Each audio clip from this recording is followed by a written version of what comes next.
नमस्कार दोस्तों। तो आज हम देखेंगे कि हमें जो ड्रेनेज के लिए जो पाइप इस्तेमाल करना चाहिए वो किस क्वालिटी का हमें करना चाहिए। तो आइए जानते हैं हम इस वीडियो के माध्यम से कि हमें किस प्रेशर का किस क्वालिटी का पाइप ड्रेनेज पाइपलाइन के लिए इस्तेमाल करना चाहिए। तो देख लेते हैं हम, जैसे कि जो पाइप आते हैं 2.5 kg प्रेशर में भी आते हैं, 4 kg प्रेशर का भी आता है और 6 kg प्रेशर का भी आता है। इन तीनों पाइप का जो प्रेशर है इसमें से हम देख लेते हैं कि हमें कौन सा पाइप उपयोग करना चाहिए। तो जैसे कि आप सभी लोग जानते हैं कि जो ड्रेनेज का जो पाइप होता है SWR, कई कंपनियों के पाइप्स आते हैं जो नॉन ISI और ISI भी बनाती हैं, जिसमें कि 2.5 kg प्रेशर, 4 kg प्रेशर और 6 kg प्रेशर में ये देखने को मिल जाते हैं। तो हम जानेंगे इस वीडियो के माध्यम से कि हमें कौन सा पाइप लगाना चाहिए। 2.5 kg प्रेशर का जो पाइप होता है ये बहुत ही लाइट वेट होता है और ये नॉन ISI आता है। 2.5 kg प्रेशर का पाइप का इस्तेमाल छत के पानी निकालने के लिए किया जाता है, व जो गैस पाइप होता है इसके तौर पर भी हम 2.5 kg प्रेशर के पाइप का इस्तेमाल कर सकते हैं। इसके बाद जो है 4 kg प्रेशर आता है। 4 kg प्रेशर का जो पाइप होता है ये ISI हॉलमार्क जो होता है ISI का आता है। 4 kg प्रेशर पाइप का उपयोग हम वॉशरूम व किचन का जो पानी है उसको निकालने के लिए हम इसका उपयोग कर सकते हैं। 2.5 kg प्रेशर के ऊपर जो पाइप हमारा आता है ये 6 kg प्रेशर का होता है। इसका जो थिकनेस है वो 4 kg प्रेशर से अधिक है। इसका उपयोग हम जो है ड्रेनेज के रूप में, जैसे पाइपलाइन को हम फ्लोर में कंसील्ड करते हैं, 6 kg प्रेशर का उपयोग, जो 6 kg प्रेशर जो पाइप होता है इसका उपयोग हम कंक्रीट में जो अंडरलाइन होती है हमारी उसकी तौर पर हम कर सकते हैं। 2.5 kg प्रेशर का जो पाइप होता है इस पर रेड कलर से लिखा होता है, ये नॉन ISI आता है। वहीं 4 kg प्रेशर का जो पाइप होता है ये ISI होता है। इस पर ब्लू लाइन से लिखा होता है। वहीं जो 6 kg प्रेशर का जो पाइप होता है ये ISI होता है। इसकी 4 kg जो प्रेशर है इस पाइप से थिकनेस ज़्यादा होती है और इस पर सफ़ेद कलर का रंग से लिखा होता है। ये जो पाइप होते हैं रिंग फिट व सेल्फ फिट दोनों प्रकार से आते हैं। इसके बाद जो है हमें 4 kg जो प्रेशर की जो लाइन होती है, जो 4 kg प्रेशर का जो पाइप होता है ये टाइप A के रूप में आता है। वहीं जो 6 kg प्रेशर का पाइप होता है ये टाइप B के रूप में आता है। 4 kg प्रेशर का जो लाइफ है वो 2.5 kg का जो पाइप है इससे अधिक होती है। वहीं अगर 2.5 kg पाइप की जो लाइफ है अगर वो 10 ईयर है तो 4 kg प्रेशर पाइप की जो लाइफ है ये इससे दुगना होती है, मतलब 20 ईयर्स के आसपास ये 4 kg प्रेशर की लाइफ होती है। वहीं 6 kg प्रेशर का जो पाइप होता है इसकी लाइफ 4 kg प्रेशर पाइप से अधिक होती है। टाइप ए जो पाइप आता है ये 4 kg प्रेशर का होता है, और टाइप बी जो पाइप होता है ये 6 kg प्रेशर का होता है। तो इस वीडियो के माध्यम से सभी आप लोग जान चुके होंगे कि हमें कितने प्रेशर का पाइप लगाना चाहिए, जिससे कि हमारे जो पाइप है इसकी लाइफ जो है बनी रहे, फिटिंग में कोई भी समस्या ना आए, कोई भी हमें लीकेज का प्रॉब्लम फेस ना करना पड़े।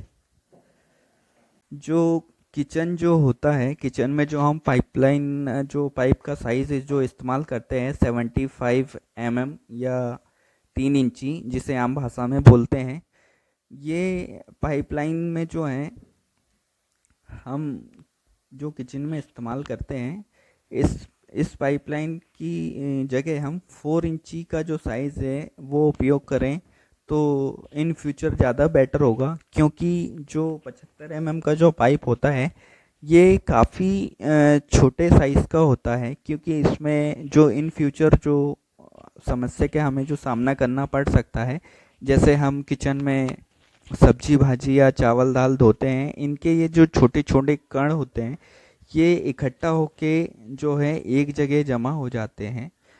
जैसे नहाने ट्रिप या मल्टी फ्लोर का हम इस्तेमाल करते हैं, मल्टी फ्लोर ट्रैप हो गया या नहाने ट्रैप हो गया, इसका जो हम इस्तेमाल करते हैं इसमें क्या होता है कि पासिंग स्पेस थोड़ा कम होता है, तो ये सब वहाँ जाके इकट्ठे होते हैं, जैसे कि पानी जो है हमारा थमने लगता है, पाइपलाइन चोक होने लगती है। तो हम ज़्यादा कोशिश ये करें कि 110 mm 4 इंची पाइप का इस्तेमाल करें। ये 45 डिग्री एल्बो या 45 डिग्री बैंड या सरल भाषा में इसको शू बैंड भी बोला जाता है। इसका जो उपयोग होता है पाइपलाइन हम जो भी यूज़ कर रहे हैं 3 इंची 4 इंची या 6 इंची, इसको थोड़ा ही मोड़ने के लिए किया जाता है। इसके बाद जो है हमारे नेक्स्ट है एल्बो। ये 90 डिग्री एल्बो होता है। इसका उपयोग भी पाइपलाइन को मोड़ने के लिए किया जाता है। इससे हमारी पाइपलाइन जो है 90 डिग्री तक के हम अपनी पाइपलाइन को मोड़ सकते हैं। नेक्स्ट है हमारा डोर बैंड। इस डोर बैंड का उपयोग हम जो है हमारी पाइपलाइन को मोड़ने के लिए तो कर ही सकते हैं, वह दूसरा उपयोग डोर बैंड का हम हमारी पाइपलाइन को, जैसे कभी हमारी पाइपलाइन चौक हो जाए या कभी कुछ कचरा फंस जाए, तो इस डोर बैंड पे जो कैप लगी हुई है इसको खोलकर हम हमारी चौक पाइपलाइन को क्लियर कर सकते हैं। और ये जो हमारी पाइपलाइन है उसमें डोर बैंड काफ़ी महत्वपूर्ण है। ये कपलर होता है, इसे कपलर या सॉकेट भी बोलते हैं आम भाषा में। इसका जो काम होता है दो पाइपलाइन को आपस में जोड़ने का होता है।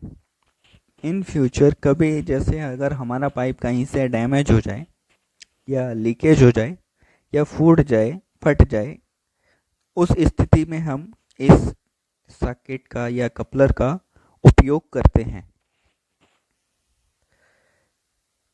नेक्स्ट है हमारी क्रॉस टी। इसका उपयोग बहुत ही कम होता है। इसके उपयोग से हम कई पाइपलाइन को आपस में जोड़ सकते हैं। इस क्रॉस टी में आपको क्रॉस टी विथ डोर भी आपको मिल जाती है। नेक्स्ट है हमारा टी आता है। इस टी का उपयोग जो है सीधी पाइपलाइन से एक और पॉइंट को जोड़ने के लिए इस टी का उपयोग किया जाता है। इसमें भी आपको टी विथ डोर का ऑप्शन देखने को मिलता है।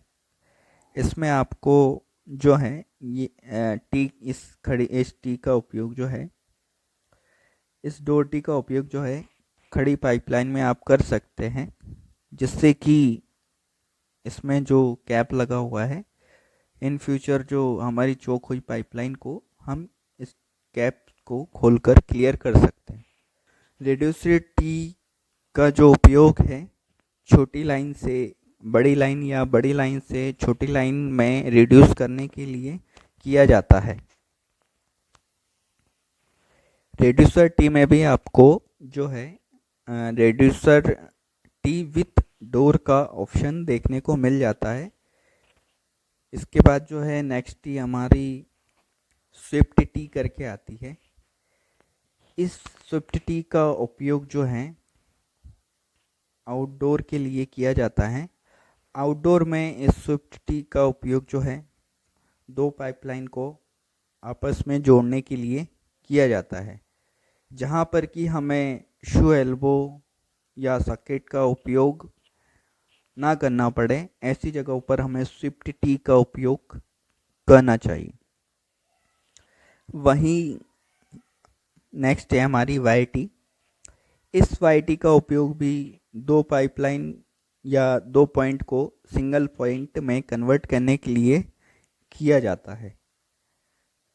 इसके बाद नेक्स्ट जो है हमारा स्विफ्ट टी विथ डोर है। जैसे कि आपको पता ही है कि डोर का उपयोग या स्विफ्ट टी विथ डोर या टी विथ डोर या बैंड विथ डोर का उपयोग हमें कैसे करना है।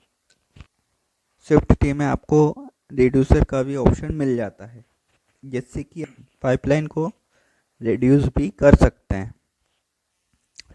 इसके बाद जो है हमारा क्लीनिंग पाइप होता है। इस क्लीनिंग पाइप का उपयोग जो है हम हमारे सेप्टिक टैंक के पास भी कर सकते हैं। क्लीनिंग पाइप का उपयोग जो है जनरली सेप्टिक टैंक के पास ही किया जाता है।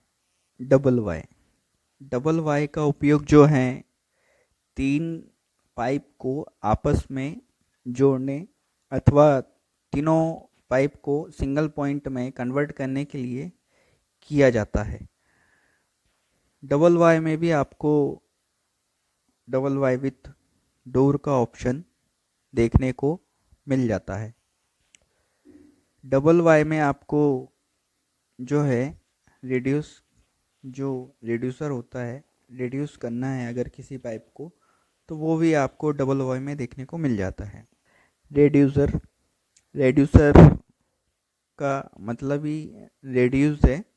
4 इंची से 3 इंची या 4 इंची से 6 इंची या 6 इंची से 3 इंची, जैसे भी पाइपलाइन चल रही है इस रिड्यूसर से उसे रिड्यूस कर सकते हैं। रिड्यूसर और बुश दोनों का काम एक ही होता है। इसके बाद नेक्स्ट जो आइटम है फ्लोर ट्रैप होता है। फ्लोर ट्रैप का उपयोग से जो है कॉकरोच वगैरह जो होते हैं या जो गंदी स्मेल होती है वो हमारे वॉशरूम में नहीं आती है। इसी तरह हम फ्लोर ट्रैप का उपयोग जो है स्टील की जाली, पीवीसी जाली की जगह कर